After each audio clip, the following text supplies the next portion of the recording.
Blaza, mbona apunguza mwendo? Nauli yako ndio imeishia hapa. Yaani wewe mbali kote kule unaniambia sehemu ya shilingi 15,000. Hata sisi tulikubaliana 15,000 blaza. Sasa mbona mbali huku? Unaniambia 15,000 safari mbali huku. Huku mwanangu bila 50,000 mimi safari siendelei. Sasa huku mapoli yote hasa unaniacha huku mimi blaza, mimi nitafikaje huko? Shuka kwanza, shuka. Hapa blaza, lazima unifikishe sehemu ulioni. Shuka kwanza. Blaza. Afu mwanangu usiniletee masiala sawa. Sehemu ya shilingi 50,000 unanipa shilingi 15,000. Hivyo mwanangu unanichukuliaje kwanza? Eti unanichukuliaje kwanza kwa mfano? Sehemu ya shilingi 15,000 unaniambia mimi nikulete, yani sehemu ya 50,000 unaniambia mimi nikulete kwa shilingi 15,000. Sasa blaza, simekula 15,000 blaza huku.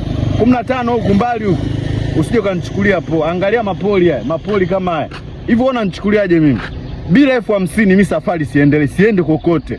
Niongezee kwenye hiyo 15 unaonipa, niongezee 35 huyo 50. Sasa blaza, mimi hapa mfukoni sina nauli saba. Una nauli vile basi hata huko niko unanipeleka. Shilingi 15 safari mbali, mipoli tupu, milima na mabonde hivi. Milima angalia hivi. Kweli unaleta sehemu kama hii kweli?